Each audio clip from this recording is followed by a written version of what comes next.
नमस्कार बच्चों। हम chapter number 6 line and angle कर रहे थे। उसमें हमने 6.2 के फर्स्ट क्वेश्चन कर लिया था और कुछ प्रॉपर्टियां सीख ली थी।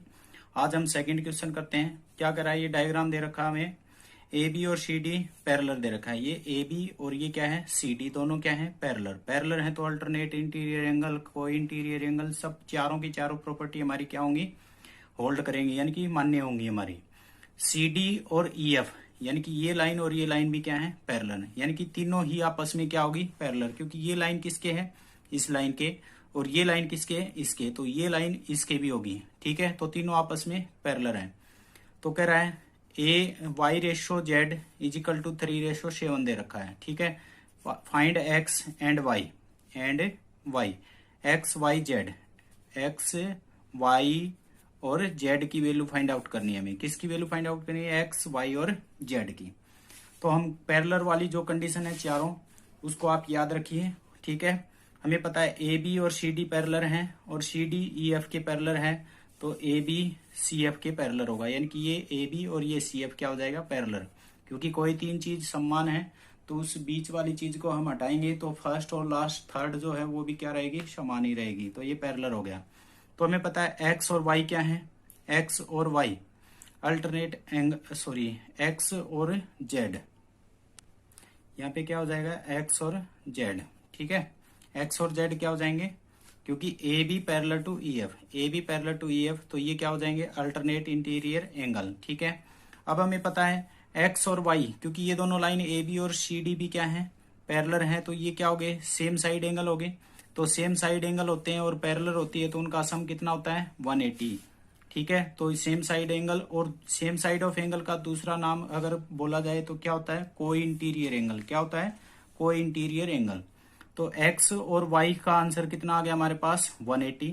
तो x की जगह हम क्या रख सकते हैं, z रख सकते हैं। ठीक है, x की जगह बाई इक्वेशन फर्स्ट के क्या रख सकते हैं, z, और ये कितना हो जाएगा, 180 के इक्वल बाई इक्वेशन फर्स्ट। अब हमें पता है y की और z की वैल्यू कितनी दे रखी थी, 3:7। तो z की जगह हम क्या रख सकते हैं, यहाँ 7 आएगा, 7, और यहाँ कितना आएगा, 3t, t के रूप में मान सकते हैं, 7t और 3t। ठीक है, इजिकल टू 180। x की जगह z की जगह कितना रखा जाएगा 7t, और y की जगह कितना रखा जाएगा 3t, क्योंकि हम रेशियो में t लगा सकते हैं यहाँ पे। ठीक है, तो ये कितना हो गया 10t is equal to 180, t is equal to कितना आएगा, कैंसिल आउट होके t की वैल्यू कितनी आ गई, 18। ठीक है, t की वैल्यू 18 आ गई। तो अगर हम देखें तो y कितना है हमारे पास, 3t, तो y की वैल्यू हमने निकाली तो कितना होगा, 3 इंटू 18 यानी कि 24 डिग्री। ठीक है, z कितना हमारे पास, 17 मीन्स 126, और x और z हमें पता है बाई इक्वेशन फर्स्ट क्या थे, बराबर थे, तो x z की वैल्यू कितनी है, 126, तो x की भी कितनी आ जाएगी, 126। यही हमें क्या करना था, शो करना था। नेक्स्ट है हमारे पास क्वेश्चन नंबर 3। ये डायग्राम दे रखा है, if A B parallel to C D, ये ए बी दे रखा है और ये सी डी पैरेलल है, तो फिर से वही चारों प्रॉपर्टी हमारे पास क्या होंगी, corresponding angle are equal, alternate interior angle are equal, और को इंटीरियर एंगल का सम कितना होगा, 180। ये सब बातें हमारे पास क्या होंगी, गिवन होंगी। अब हमें पता है क्या शो करना है, and E F parallel to C D, ये लाइन है, ये किस पे है, सी डी पे परपेंडिकुलर है, मीन्स 90 डिग्री का क्या बना रही है, कोण बना रही है। उसके बाद उसने कहा है भाई क्या जीईडी यानी कि ये कंप्लीट ये वाला एंगल है वो कितने का है, 126 डिग्री का। ठीक है, क्या कर रहा है, आपको क्या फाइंड आउट करना है, AGE यानी कि ये एंगल फाइंड आउट करना है, क्या कितने डिग्री का है। फिर उसके बाद GE और F, सिर्फ इतना, ये यहां तक का एंगल फाइंड आउट करना है, कितना होगा। और तीसरा क्या करना है, GEF, ये हो गया हमारा। फिर FE और G, यानी कि यही वैल्यू होगी हमारे पास, GEF, ये तो 2 बार हो गया रिपीट, GEF, यहां से देखते हैं, यानी कि ये क्या होगा, FGE, यानी कि ये फाइंड आउट करना है, ये 3 वैल्यू फाइंड आउट करनी है हमें, 3 एंगल फाइंड आउट करने हैं, ये वाला और ये वाला। ठीक है, हमें पता है ये कितने का है, यहां से यहां तक 126, इसमें से ये घटा देंगे तो हमें पता है ये कितने का, 126 में से 90 घटा दें तो ये आंसर आ जाएगा हमारे पास कौन सा, GEF।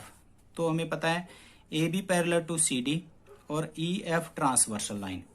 ठीक है, ये EF है, ये क्या है, एक ट्रांसवर्सल लाइन का काम कर रही है। ये मत सोचना आप तिरछी लाइन ही होगी वही ट्रांसवर्सल होती है, चाहे परपेंडिकुलर हो ट्रांसवर्सल लाइन ही मानी जाती है वो। ठीक है, दो लाइनों को, पैरेलल लाइनों को कट करते हुए, दो लाइनों को कट करते हुए अगर आगे जाएगी वो लाइन क्या होती है, ट्रांसवर्सल, जो इंटरसेक्ट कर रही है G और E पर कट कर रही है।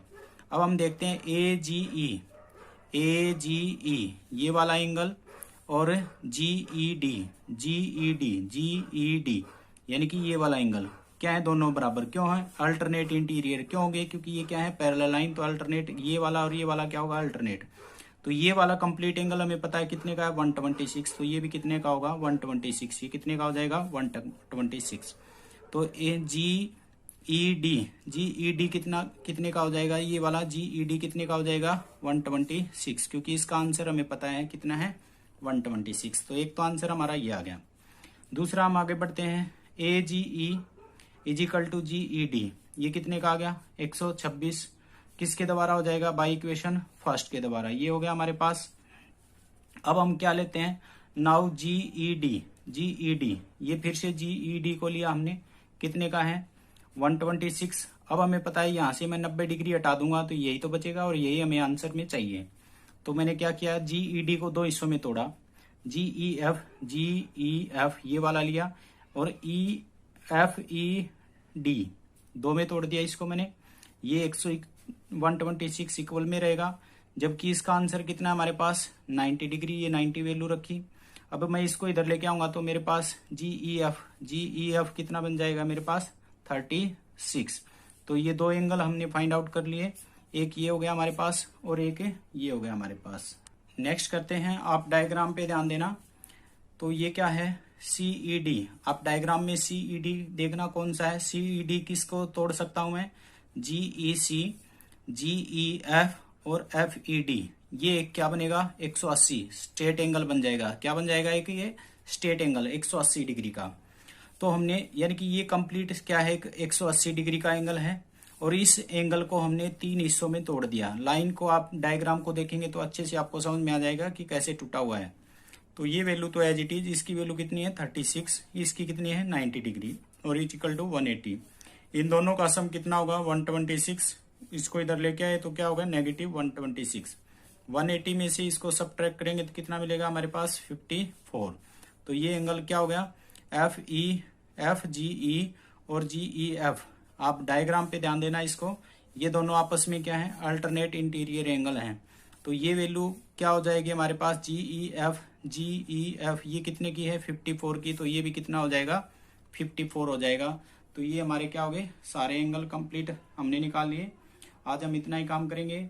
सभी बच्चे कमेंट सेक्शन में जरूर बताएं, कुछ ही बच्चे कमेंट सेक्शन में जवाब दे रहे हैं कि कितने बच्चे काम कर रहे हैं या नहीं कर रहे हैं, और सभी बच्चे रेगुलर वीडियो देखें और अपना काम रेगुलर रखें।